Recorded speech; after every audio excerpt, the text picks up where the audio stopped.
Welcome back, everyone. A little light reading today. We're going to be in the book of Genesis, chapter 22, is it? Abraham sacrificing his firstborn, legitimately firstborn son, Isaac. So let's paint the scene here. Where are we at in time? Abraham has prospered. God has blessed him. He has pretty much defeated the enemies in his area. He is probably feared and respected, and is just kind of going through his life. Isaac now is probably about 13 years old. Sarah got her wish, got rid of that Hagar and her son Ishmael. They are out in the wilderness, and Abraham's probably sitting in his tent, and God speaks to him. Now it came to pass after these things that God tested Abraham and said to him, Abraham. And he said, Here I am. Then he said, Take now your son, your only son, Isaac, whom you love, and go to the land of Moriah, and offer him there as a burnt offering on the mountain of which I shall tell you. So Abraham hears this, and now this place that God told him to go is about a 3-day journey. Mm-hmm. And so now one of the things that the mature Christian knows is we build our faith on evidence, not from miracles or someone thinks so or what our church pastor says, but evidence provided through prophecy and through the 66 books, right? You're on safe ground if you seek for evidence. Why do we have 4 Gospels, Jack? Why do we have 4 separate accounts of Jesus' ministry? To verify that they're all written in like different styles and different ways, but all the facts go inside. Some people who don't understand this will make the argument, well, they're not in complete harmony. Some of them have some stories, some of them have others, things were left out. That in itself is the biggest proof that it is true. If you ask any police officer or investigator and that are investigating witnesses, if you have 3 witnesses that maybe have witnessed a crime, and you bring them in one at a time and their stories are exactly the same, what does that tell you? That they're not true, because everybody remembers different things and remembers the same things differently. There's a term, woodshedded. What does that mean, Jack? I don't know. I've never heard that term. I've never heard that term either. You commit a crime, you've got some co-conspirators, the heat's starting to come on you, you go out to the woodshed, let's get our story straight. We were here at this time, this happened, let's make sure that we're all telling the same story. That's woodshedding. Now, when most witnesses, and you'll see it, I've seen it in car wrecks and accidents with the fire department, they can see the very same thing, and they'll even say that it was a different color car, that they can't even agree on that. So that's evidence is really important. So if evidence is important for the thinking person, does Abraham know the 10 Commandments? He absolutely does.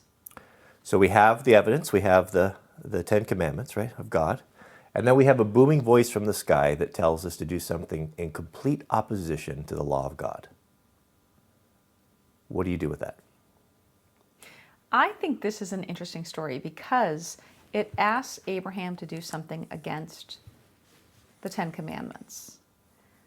And I wonder if instead of going forth and doing what he has been told to do, if he were to say, as he did before, but God, that goes against your 10th commandment. But Lord, what if there is one righteous in Sodom and Gomorrah? Then you won't burn them down. What if he said, Dear Lord, you have told me not to do this before. Why should I do it now? I think we don't have the full story, but it's a little lazy of him not to even attempt. What's this commandment that God is asking Abraham to break, Jack? Is it do not commit manslaughter? Don't know if they got that technical with it, but You've obviously been in mock trial this semester. Huh? How about murder? Yeah. I did get a bit over technical there. So now there are a lot of good-hearted folks that are devout Christians and have been. My granddad, for one, that took this line for the commandments. When God said, "Thou shalt not kill," he took it literally. Even took it to the point where when he was drafted into World War II, he said, "I'll do anything I'm asked to do, but I won't kill anyone. That to him was a bridge too far. Now we know if we look into the Old Testament and we study a little bit, there's a big difference between killing and murder. What's the difference? Well, one is justified and one is not. Well, it's not always that justified. There's a lot of pointless wars that you're forced to fight in. So if the commandment says don't kill, then how to, and that's just a broad never in any situation, what do we do with all of the instructions given to the children of Israel in the early days to completely decimate their neighbors? Women, children, even the livestock. That was a direct order from God to displace these people so they could move into the promised land. What do we do with that? I don't know. I guess maybe just because they were told to do it doesn't mean that they shouldn't have questioned it. Is there a time and a place where killing is necessary? Mm-hmm. But I mean, that is something that could be questioned, right? And it kind of depends on whether you think, like, if someone were to come in here and try to attack our children, whether we should say, I would never want to have killing someone, even in self-defense or defense of my family, be upon my head, and you allow it to happen. Or if you believe I can defend my family. It's kind of gray. I can speak for myself, but that doesn't mean I can speak for everybody else who believes. So there's the bumper sticker Christian that I like to refer to that has the bumper sticker, which I detest, on the back of their car. God said it, I believe it, and that's all there is to it. So the bumper sticker Christian will say, likes to give platitudes and will say things like, you really should turn the other cheek. Didn't Jesus say to turn the other cheek? Should we turn the other cheek in every situation, Jack? No. So would this Christian who is having dinner at home with his family, a bad robber man comes in, grabs his wife by the hair and starts backhanding her back and forth. Does he stand up and shout to his wife over the melee, just turn the other cheek? It'll be okay. Don't fight back. Just turn the other cheek. Hit this one too. Yeah. Is that what we're talking about? That we should just let people do anything they want to us? No. And it also attempts to make, it's like when people try to have a really complex conversation over memes on a Facebook page. It just doesn't work because you negate all of these really complex issues and you're not communicating. So when you see this little bumper sticker that says that, it ignores the context, it ignores everything, and you can apply it when you want to, but can you ignore it when you want to? It's cheap. Needless to say, he's sitting in there, the conversation is over, and he's wrestled with this. Obviously, he's wrestled with it. He's got 3 days to think about it. Now, that is rough. It's one thing for God to tell you to go do something. And wouldn't it be merciful if you have to do something like that to get it over quickly, maybe in the next hour or two? Now, you stopped reading at the end of 2. Do you want to... You're talking about what's happening, coming next. We know the story. Okay. Yeah, they can read. We know the story. So he gets up. He gets 2 of his manservants, and they start this journey. Now, one thing that's interesting... And he brings his son. He brings his son. He brings his son Isaac. Now, one thing that's interesting is he doesn't tell Sarah. This, of course, we know a mother's love. This is something that he probably couldn't have explained to her. And he found that it was easier for her just to keep her in the dark. Because it was hard enough him dealing with this, but can you imagine dealing with a grieving wife or a mother?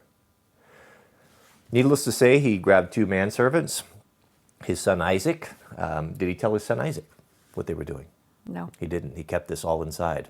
And they start the journey to the place appointed by God, 3 days away. 3 mornings, days, and nights. Abraham is struggling with this, drawing closer and closer to this horrible thing. Do you think there was inner conflict with the man? Absolutely. Would you be second guessing your decision to follow through when you know that murder is wrong, human sacrifice is completely contrary to God, and yet a booming voice out of the sky told you to do so? Can the devil work miracles and confuse and deceive people? Yes. Give me an example. I mean, you can think of a lot of the charlatans. There are false miracles that happen when people can get up and walk, and then Well, the most prominent is Adam and Eve. That's a good example. How about Christ's temptation in the wilderness? Mm-hmm. What did the devil, did he work miracles? yeah, I mean, he could. Did he make a convincing argument? Absolutely. So Abraham's on his way, and all of these things, he knows all these stories, he knows all these things. I can only imagine the anguish. They arrive to the base of the mountain, and he instructs the two men, his manservants, to stay with the baggage, and he stacks the wood, the very wood that is going to be used to burn his firstborn son in a sacrifice on his son's own back. And they head up the hill. Well, Isaac is he's a young teenager. Could he have resisted his dad? Of course. What was it that Isaac said to his dad when they headed up there? You forgot something, Dad. Yeah. So his dad said, well, we're going to go up and we're going to do a sacrifice. The only person that knows what's going on is God and Abraham. So we'll pick up the story from there.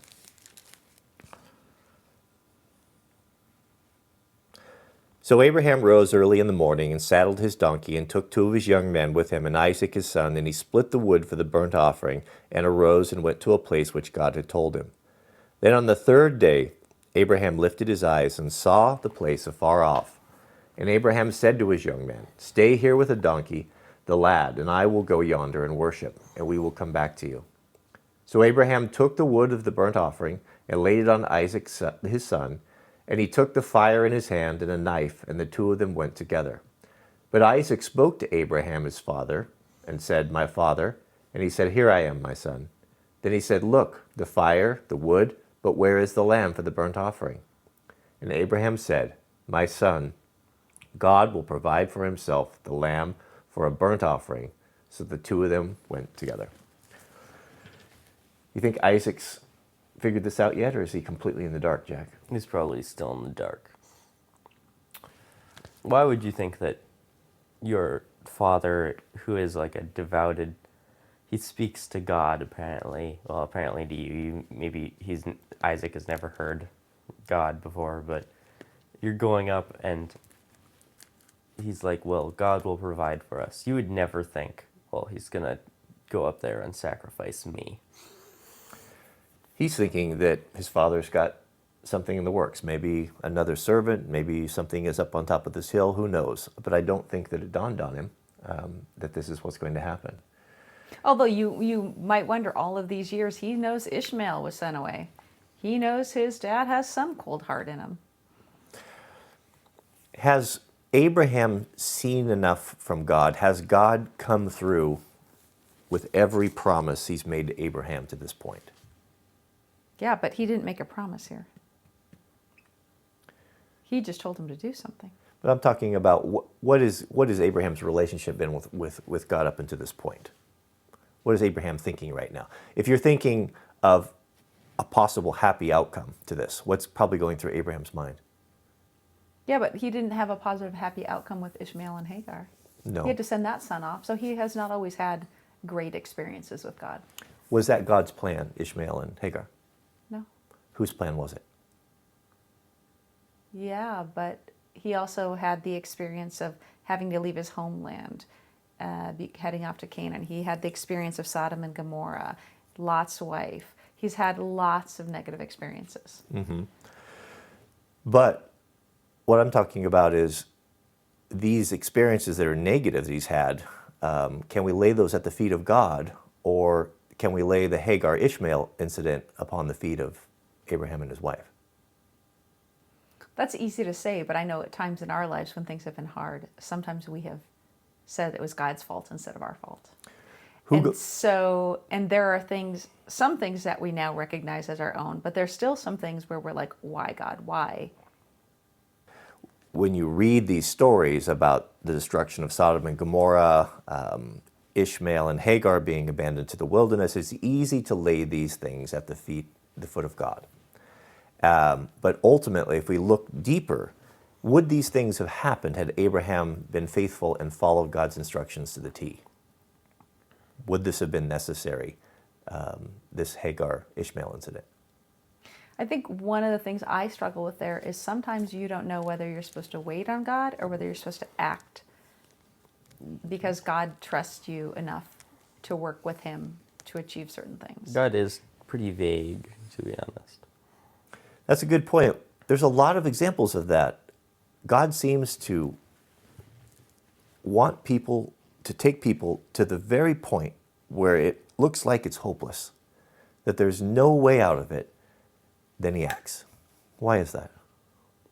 It's to see if you have trust. But sometimes you don't know whether you're acting too much or not enough. Is it just an arbitrary test of faith? No, I don't believe that. Pushing someone to the brink where they are just about ready to lose hope, and then God steps in. But sometimes I think it's difficult to know, no matter how closely you're walking with the Lord, it's not always clear. If we find ourselves in a situation like that, maybe the loss of a job, the bills are stacking up, I don't know where the next meal is going to come from. You know, you and I have been in situations, maybe not that dire, but not too far from it, right? If relief would have come a week or two before a calamity, would you attribute this to God, or would you probably attribute it to your own good decisions and intellect and experience? Well, all of my hard work, of course. Of course. So do you see the position we put God in, right? Right. If we get down to the wire where it's hopeless, the guy's coming to repossess the car tomorrow, they're going to kick us out of our room, and a knock on the door, and some unexpected person shows up with maybe some money, or we all know the stories. We've all experienced it. When we come through that experience and we think back on it, who do we give the credit to in those situations? I suppose to God, but also that we had faith in God. So even though we might not want to admit it, to both. Right? To both. I mean, to be honest, like, it's not very flattering to admit, but it's true. So we have Abraham and Isaac are that slow, mournful journey up that mountain. Can you imagine? Carrying his son, carrying the burden of his own destruction. Abraham, do you imagine he wrestled with God in prayer these 3 nights? Do you imagine he got a wink of sleep? The poor man must absolutely be haggard at the end of his rope, and yet he continues to plod on. Then they came to a place of which God had told him, and Abraham built an altar there and placed the wood in order, and he bound Isaac his son and laid him on the altar upon the wood. And Abraham stretched out his hand, and he took the knife to slay his son. So Isaac's up to speed now with what's going on. He's tied up. He's lying upon a bed of sticks. His father has fire going, a knife in his hand. Is there any confusion here as to what's going on in Isaac's mind? He was a young man, strong man. Could he have gotten out of this situation as soon as he realized what was going on and run down the hill and seek refuge with the 2 menservants? Mm-hmm. But he didn't. What does that tell you about the relationship between Isaac and Abraham? You can't really say that as Abraham is sacrificing his son. You can't really place that with, like, what is their relationship? Because no matter, like, how strong a relationship is, if you're sacrificing your son, that's like you might have had a friendship built up over 10 years, and you might have gone to school and to college and everything together. But if that person has put you on a sacrificial bed of sticks and has a torch and a knife and you're tied up there, you're not it doesn't really matter the 10 years that you've known each other. You don't really trust your friend in that instance. I think it must have been, I mean, we don't talk about the faith of Isaac in this situation. Being a young man, we talk about the faith of Abraham. But to be honest, Abraham had the benefit of I don't have the text for this, but I can, if I was myself in that situation, the only way I would have wrestled with God for days. I would have tried to do everything in my power to convince him, to talk him out of it. Had I talked him out of things before? Had Abraham talked God out of things before? Yes. Or talked down from things. Talked it down. Was there a possibility that maybe Abraham could have talked him down on the way there? Did he try? Did he hear anything from God? Silence. Nothing. Which made it even more difficult. But this is a little bit akin to when you're saying the young man goes to the young woman and says, God told me that we're going to get married. And here, God told me we're going to sacrifice you. I don't think that's akin. I think the relationship between a natural-born son and a father is different than a young man and a woman where there's no connection and only one side feels a certain way and the other is ambivalent. It's not the same So thing. does Isaac trust his father so much, or is Isaac so scared of his father and knows the two manservants will bring him up anyways? I mean, we don't know. We don't know. But I sure would have this would hurt my trust relationship with my father, like Jack was mentioning. I mean, Abraham was 114 at this point. Isaac could probably have bowled him over. Overpowered him. Yeah. I think so. Yeah, I think so. I think he could have grabbed a rock, could have grabbed a stick, overpowered the old man, When ran Cain down, and Abel. ran down the hill and said, "You and your religion, you are crazy. I'm not going to have anything to do with you." But he didn't. But this is tougher. I think not tougher. It's tougher, of course, for a father to see a son or a child destroyed. But it's not easy for Isaac either, because Isaac hasn't had any time to get up to speed on this. It's dropped on him, and he's got to wrestle with this, and he's either has to comply or he needs to run away. That's his only two options. We do not know whether God said to Isaac, Isaac, your father's going to take you up there. And I'm going to test him to see if he's going to sacrifice you, but it won't happen, so don't worry. That seems like a pretty big point that should have gone into the Bible, considering that afterwards God was like, hey, yo, don't do this. As he's about to be sacrificed. That seems like something Isaac would say, God told me he was just testing your faith. And it does not mention it in the story. And that seems like a huge thing to mention. Jack's right, that it would be a huge thing to mention, because then where is the faith? Where is the struggle? Where it is, if God secretly goes to Isaac and says, hey, don't worry about it. I got a plan. We're not going to tell the old man, but you'll be good. Just go along with it. I don't see that happening. Plus, that would mean God speaking to people is always an enormous event in the Bible. There aren't that many people he spoke to, right? Right. He spoke to Moses. He spoke to Abraham. Did he speak to Job? Yes. He basically just spoke to his prophets, or he spoke to Paul and Saul or things like that. And all of those are everyone that was affected, everyone that God spoke to pretty much always became a huge person in the ancient world. They had some sort of large effect on the ancient world, right? Right. Abraham was this powerful man that had wealth and an entire civilization and destroyed all the enemies around him. Moses freed all the Israelites. This Saul spread Christianity and Wrote the majority of the New Testament. yeah, but then basically it seems like when God speaks to people, he speaks to people that either are or become people of great influence. And Isaac, it was never mentioned that Isaac spoke to God. Isaac kind of, I don't remember anything. I don't remember any stories about him or anything after all of this event. Oh, it comes with him and Rebecca getting married, and he's definitely a man of faith.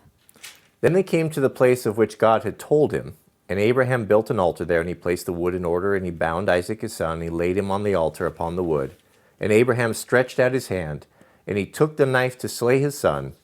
But the angel of the Lord from heaven called from heaven and said, Abraham, Abraham. So he said, Here I am. And he said, Do not lay your hand on the lad, or do anything to him, for now I know that you fear God, since you have not withheld your son, your only son, from me. Well, the second son. Poised, knife in hand, fire lit. A voice from heaven, don't hurt the... Abraham twice even calls to him. That's how close he was. Seconds away, right, from doing this. Now that I know. So this is a test. Is it an arbitrary test of faith, Jack? What's the point of this? Could some people read this and think that this was one of the cruelest things that you could ever do to one of your friends? It seems like 6 days of, or like 3 days of constant worry for Abraham, and then 6 days in total of kind of like pointless walking, and a very traumatic experience for him and his son. And his son probably never really trusted him again anymore. It seems pointless. It does seem pointless if you don't know the context. There's a very important message that God is trying to get across to Abraham, and in God's wisdom, we have to trust upon his wisdom sometimes that this was the best way for him to do it, and we will get to that point tomorrow, or in 2 days, won't we? We'll be back in the New Testament. So stay tuned. Don't dismay. There is a good reason for this, and we'll get into it. I think we need to dedicate 2 days to this. It's so important. There we go. We're out of time. Thanks for watching, everyone. Any questions? All right. May God bless you and your families, and we'll see you guys on the next video.